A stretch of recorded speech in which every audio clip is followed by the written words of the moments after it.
Good morning, I'm Melissa Meeks and I'm going to debrief yesterday's peer learning activity. Let's start by remembering how Eli works. You completed a small bit of writing on Monday, you gave feedback on Tuesday, and today we're focusing on processing and debriefing feedback. Tomorrow you'll build a revision plan and perhaps you would revise.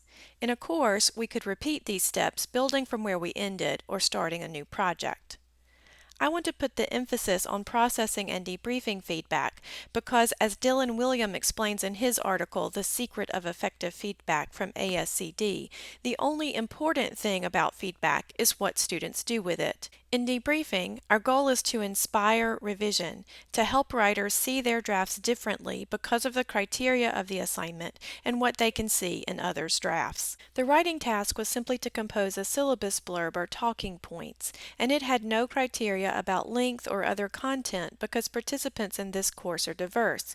You can tell from the drafts you've read that we have very different ideas about what a syllabus should sound like and what kind of information it should contain. In this review, I wanted to document the different ways people might approach the pitch for peer learning to students and give us a sense of what's possible. Most reviews are built around criteria announced in a writing task, but this review had very few criteria, so this one is built around options. The first set of options connects peer review to larger course goals, to the instructor's personal pedagogy, and to students as learners or future professionals.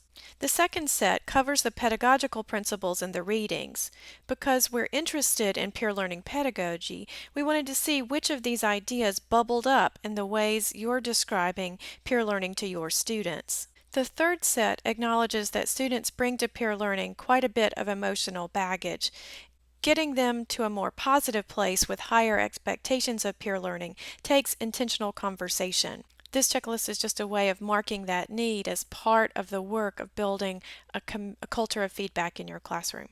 The rating scale is designed to get groups to nominate a peer exemplar for discussion, and I'll do that in a minute. The comment prompt reinforced Describe, Evaluate, Suggest and provided a model, which was designed to nudge reviewers in giving great feedback aligned to the criteria above. In short, the review task is a map for revision. It describes a landscape of possibilities for writers to revise. It is not prescribing that writers do X, Y, or Z to achieve a specific goal, which is often a good strategy for a review. But this one is really more informative and generative. It's laying out the options. The second strategy of inspiring revision relies on the zone of proximal development. Before we work through the data together, remember this image from the videos you watched on Monday? This is a little dancer who looks to the side and sees another little dancer doing the right move, so she makes adjustments. In Eli, looking to your right and looking to your left and then making a slight adjustment happens when you see your own feedback. I'm showing the teacher view of an individual student's feedback report, but each of you have a report on the feedback you received and the feedback you gave. The feedback you received report itemizes what reviewers said about your draft. In these trait ID checklists, reviewers are saying, yes, I see a feature, or no, I don't see that feature, and the percentages indicate the rate of agreement among readers. The numbers are not an assessment of effectiveness, not a grade. It's an assessment of reviewers' agreement about whether they noticed the feature. Where you see 100%, both reviewers agree that that feature was present in the draft. Where you see 50% or less, that means one or more reviewers did not notice that feature. As you look at these numbers, the question to ask is, did the reader who missed that element just read too quickly, or is that element too subtle? Similarly, the class average tells you of all the drafts read by all the reviewers, how many reviewers noticed that feature. The class average tells you what's popular or dominant in the whole set of drafts, so you can decide how much you want to be like everyone else. In the scaled response items, you'll get both a rating and a comment if the reviewer included it. Use this feedback as food for thought. Food for thought about revision is important, but it's actions that matter most. Eli invites students to take 2 quick actions as they consider the feedback they've received. First, rate the helpfulness of each comment. Give 1 star for each yes answer. Does the comment describe your writing so that you understand what readers are getting from your paper? Does the comment help you evaluate your progress toward the assignment goals? And does the comment offer a specific suggestion that you can follow when you revise? If it has all 3 required moves for a helpful comment, then that comment should get 3 stars. The next 2 stars you can use at your discretion. A 4th star might be awarded for particular respect shown to your work or to you. I call that the kindness star. And the 5th star is reserved only for those comments that meet all of the previous criteria and help you transform your writing. So use the helpfulness scale to evaluate your comments and work through them carefully. As you rate the helpfulness, consider whether I've given the comment a blue thumbs up or not. I endorse comments that follow, describe, evaluate, suggest, and push the draft in a really good direction. This one decision about how helpful you find a particular comment flows back to the reviewer and to the instructor. In a low stakes way, without affecting anyone's grade, writers can use the helpfulness rating to say, I'm getting what I need to revise from you, or not. Instructors can use that information to coach particular reviewers who are struggling to give helpful feedback. After you rate the helpfulness of a comment, your second decision is to decide whether to add it to your revision plan. On the student side, you have a button for a comment over the right side that says Add to Plan. When you click it, you'll choose which writing task this comment applies to, and then a copy of this comment is moved to the plan associated with this writing task. This decision initiates the revision plan. Later, I'll show you how to finish the plan. Eli's features are helping writers work through a decision-making process around each comment. How helpful was this comment to me in guiding my revision, and do I want this comment on my plan? These easy choices help writers spend more time thinking through revision. The third strategy for inspiring revision is to give students a perspective of what happened across the whole class. When you're working in a review group, you can only see the drafts that have been shared with you. From an instructor's vantage point, I can see what's happening across groups, and I want writers to have a full sense of what other people have been doing. I can do that by talking through the class data on the Writing Feedback tab. This first checklist lets me know that every writer met the chief goal of the writing task. Everybody explained why peer learning has value for students as learners or future professionals. That means all the other criteria in this review are optional. You can add them if you'd like to. You might choose to reference course or department goals, or you could tell students why peer learning matters to you. Hint, even if you don't tell them, they will figure it out. The second checklist surfaces the ideas from the readings that are bubbling up and how you explain peer learning to students. Right now, it seems like the most popular idea is to describe helpful feedback as formative, timely, descriptive, goal-referenced, and goal-directed. Almost as many drafts talked about the small bits of writing undergoing targeted review on a routine basis before producing final drafts. The least popular idea is the notion of cognitive load, and even if you don't explain it to students, I want it to animate the ways you design tasks. Peer review is the hardest thing we ask students to do. They have to read a messy draft, apply criteria they better understand, and have a conversation with a peer, someone they might consider much better or much worse than they are. It's very demanding to give helpful feedback. So we can make the task more effective for students by making it small and targeted.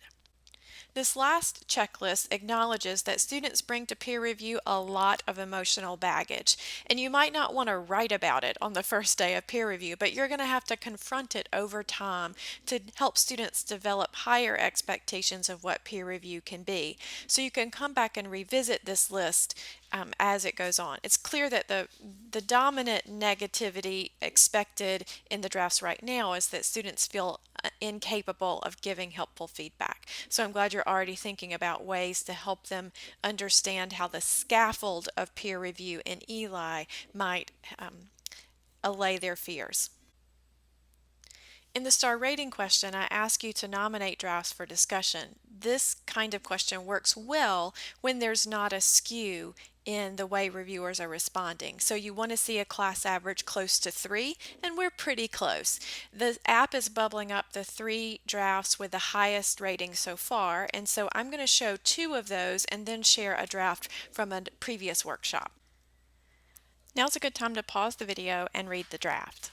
This writer begins by explaining to students why it's so vital and acknowledges that they might bring some low expectations to peer review. The phrase the blind leading the blind, which is common in the literature, is used here, but recognize that that language might feel differently to a blind student.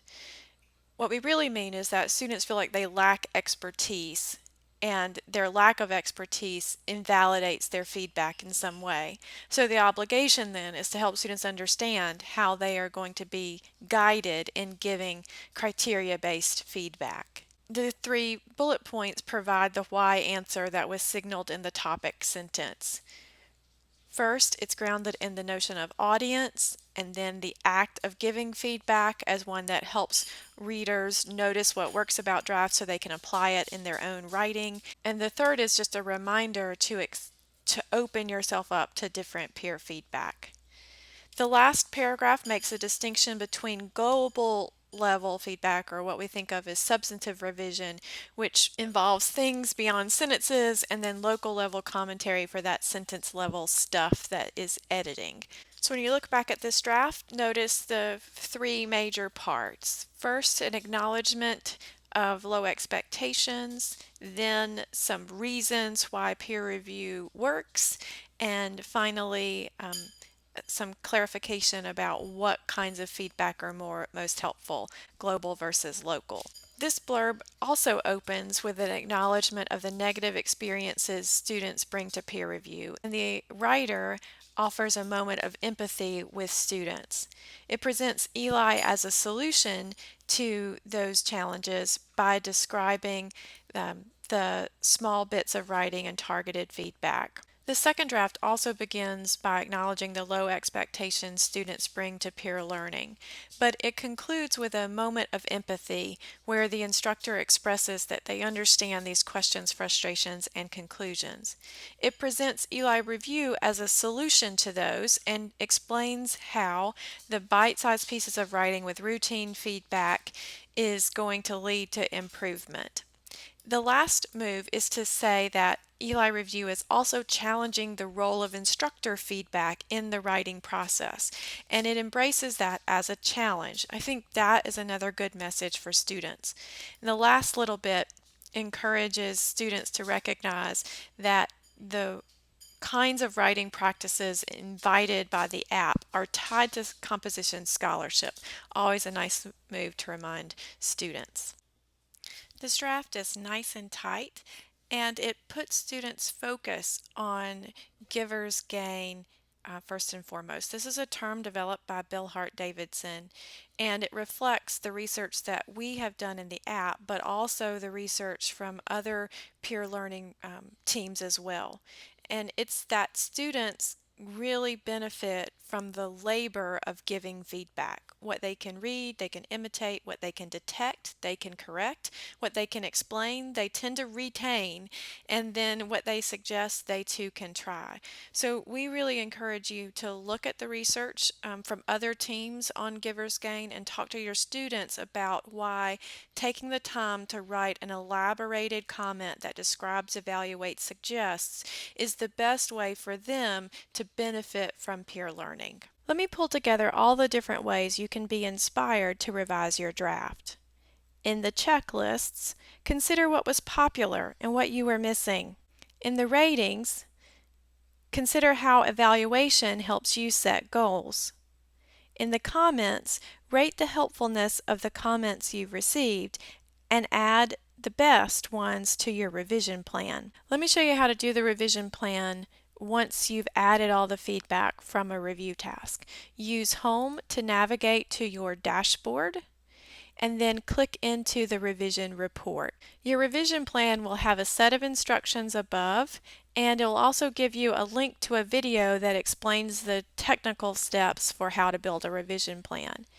Any comments that you've added from peers will appear in a list that you can drag and drop. So once you've got the comments on your plan from the review task, then you can drag and drop them in priority order. You can also add a note to explain how you are going to use that feedback. The note is addressed to you and to me as the instructor. In the additional notes section, this is a great place to add any other revision goals you have based on your work as a reviewer, based on this debriefing video, and based on any of the peer feedback that you didn't actually add to your plan but you still want to be influenced by. So once you've saved your note, submit it, and then I'll see it and give you feedback by the end of day Friday. So let me go back to home. In your dashboard, you're going to see a resubmit task as well. This is the last task of the week. I don't actually expect you to revise this blurb this week, but I wanted you to see how Eli takes your original writing and makes it available to you in the resubmit task. This feature makes it quick and easy to ask students to revise. This concludes the video on debriefing writing from the peer learning activity. I hope it was helpful for giving you a sense of how you can use Eli's features to make sure writers have the information they need to make good decisions about revising.